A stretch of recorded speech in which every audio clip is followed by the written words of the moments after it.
Hey everyone, it's Kathy. And Paul here with iDulting. We're here to help you navigate the crazy world of adulting. Because let's be real, it's a wild ride. We'll be dropping tips, sharing stories, And maybe even spilling some embarrassing secrets along the way. so get comfortable, grab your favorite drink, get ready to laugh, learn, and level up your adulting game. This is iDulting. Don't forget to like, follow, and or subscribe, and share this podcast. Head over to iDulting.com for more information and to submit questions for us about iDulting. And maybe even pick up some of our new merchandise. And if you know any fellow adults who need some guidance, send them our way. And feel free to share this podcast freely out there. We'd like to get our numbers up. Welcome back, everybody. Today's episode, which will be part of a series of episodes, the next two we're going to say, is going to be about balancing mindfulness and planning. It's something I've wrestled with because how can I be totally in the moment and still plan my future? It's a quest I've been on lately to improve myself and make myself a better person.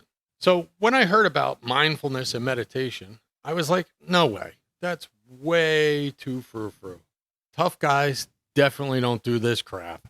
Truth be told, they do. Some of the toughest warriors in this country and on the planet do in fact receive training in and practice it regularly. Things like box breathing and mindful meditation are helpful ways to reduce stress and calm the mind.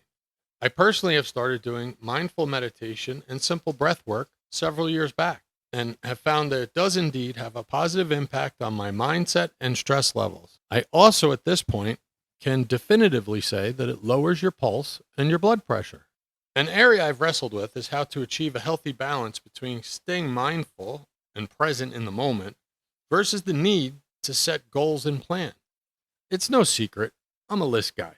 I like having lists. I like having goals. So here's some tips on it and what I found has worked for me so far. Balancing mindfulness and future planning is a delicate but achievable art. Here's a breakdown of how to harmonize these seemingly opposing forces. So first we need to understand the core concepts. And the biggest of it is mindfulness. In the concept, you need to focus on the present moment without judgment. It's important to say without judgment because you don't want to be negative self-talking yourself as you're trying to focus on the present moment. Be aware of your thoughts, feelings, and surroundings, but you just want to let them pass like you're observing them. It cultivates a sense of peace and acceptance.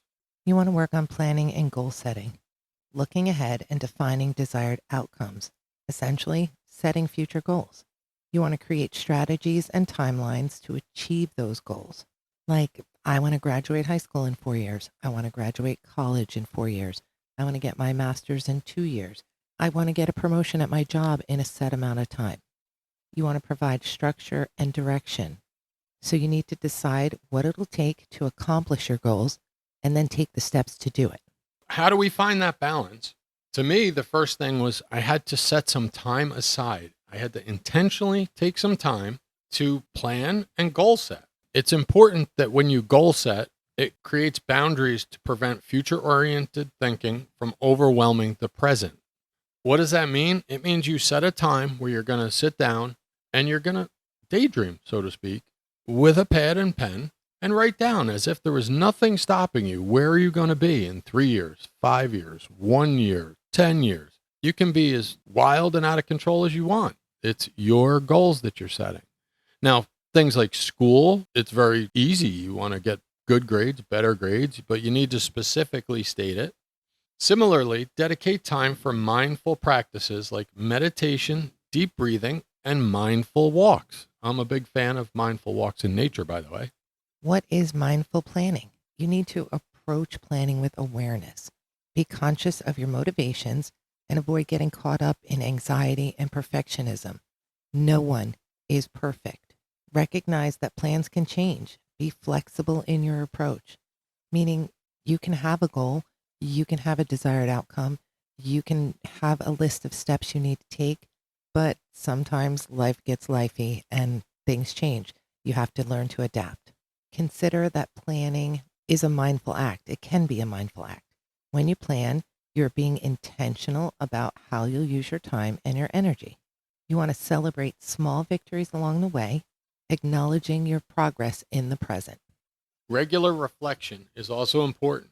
Periodically review your goals and plans. I do this every morning. It's one of the first things I do in my routine. I get to do a specific routine every day that helps me set up my day for success and gets me rolling the right way. So every day I read a bullet version of my goals and assess whether they align with your values and well being. That's very important. I also read a value statement and I'm taking the right steps, including working out and doing cardio and eating right to increase my well being. Reflect on how your mindfulness practice is impacting your goal pursuit. One of the meditations I listen to actually states that mindful practice doesn't take time, it actually gives you time, which goes along with some of the core concepts that special ops soldiers and public safety people learn. So, reflection helps you stay on track both with your goals and your mindful practice. Another helpful hint is to, at the end of each day, review and reflect on your day. What went well? What could you do better? What didn't go so well? And how could it have gone better? Acceptance and flexibility. Understand that life is unpredictable. Like I said, plans may not always unfold as expected. Accept the uncertainty and change, and be willing to adapt your plans as needed. Mindfulness helps with this by training you to be more accepting of what is in the moment. It's vitally important to distinguish between worrying and planning. I'm good at both of those. I prefer planning, but in an unplanned situation, I get very anxious about things. Sometimes I hide it well, sometimes I don't hide it well. But you want to learn to differentiate between productive planning and unproductive worrying. To me, in one word, it's the what ifs. If my planning degrades into the what ifs, then I probably have started to be in the realm of worrying, and I need to reset my mindset and get back on track. Planning is proactive and solution oriented, while worrying is reactive and anxiety driven. If you notice your planning is causing you anxiety, take a break and practice mindfulness. Recenter yourself and understand that you may be trying to plan too big a chunk at one time. The way you get around that is you break that chunk down. You want to make small incremental steps every day. In essence, planning provides direction, while mindfulness provides stability. The key is to create a harmonious relationship between these two aspects of life. Tony Robbins says, if you don't have a plan for your life, someone else will. By incorporating these strategies, you can effectively balance the need to be present and mindful with the desire to plan and set goals, leading to a more fulfilling and balanced life. I've heard you say this a lot. Most people don't design their lives, they react to them. That's very true. And we want to avoid reaction. You see, I learned from a battalion chief from FDNY a long time ago. He made a statement in one of our leadership training classes called Grow the Pause. That pause gives you a second to contemplate what's going on and internally in your head, plan for a response. Notice I said response. We don't want to live in a reaction world. A reaction world is a dangerous world. We're making decisions based on incomplete information, on gut feelings. It's not the way to operate your life on a day-to-day basis.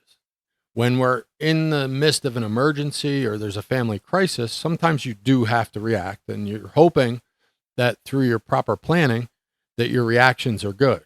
But the best move is to have done that proper planning so that you can stay in a calm thinking sense rather than a fight, flight, or freeze sense, and respond rather than react.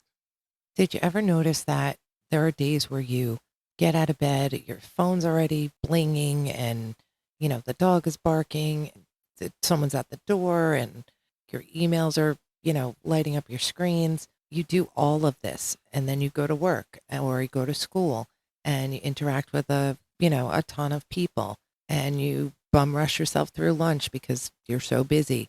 And then you get home and there's chores to do and dinner to make and decisions that have to, get taken care of, and that you're just exhausted at the end of the day.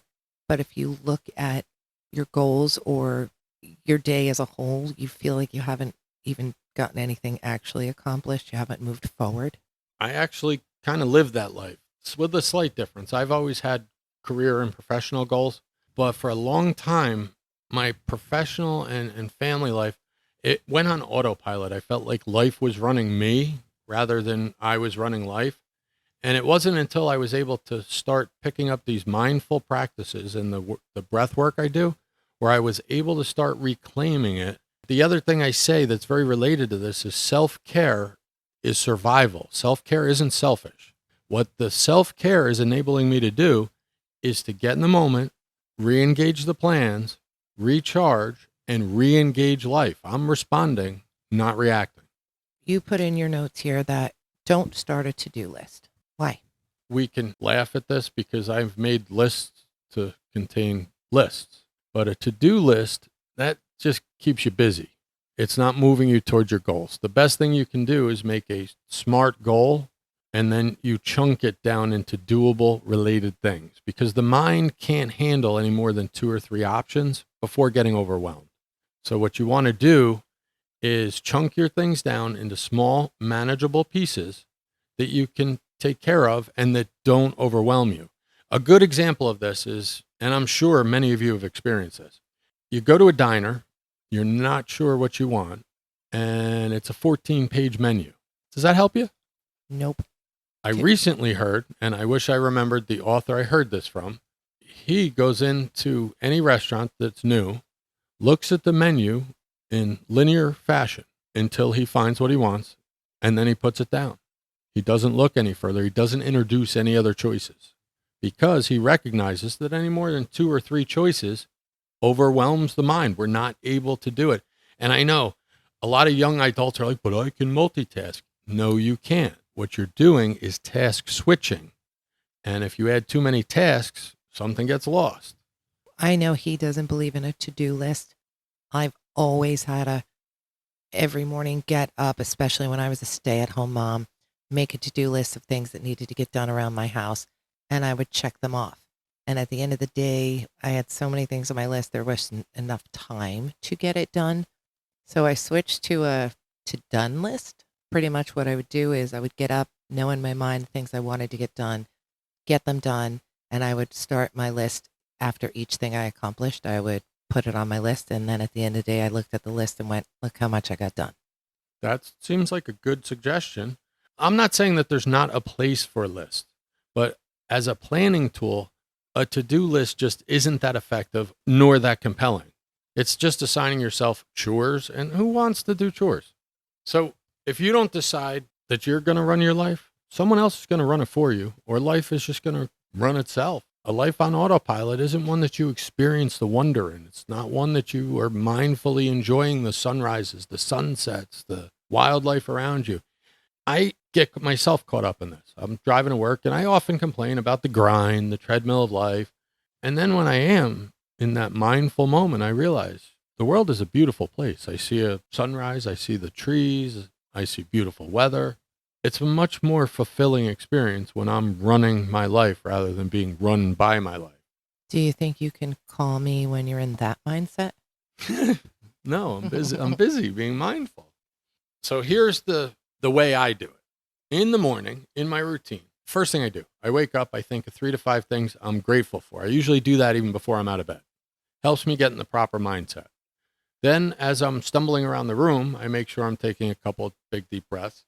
But as far as daily planning, I don't start with a to-do list anymore. Now I start with the end in mind. What's the outcome I'm looking for? And I work it backwards to find out what it is I can do today to get me closer to that end. Next up, I look at what's the purpose? Why do I want to do this? But the most important motivating factor is your why. Why do I want to be in better shape? So you live longer. And so I have a great gun show. But you're right. So I live longer. Why do I want to make this podcast? Because you're appeasing me. Well, then, yeah, some days I guess that's true.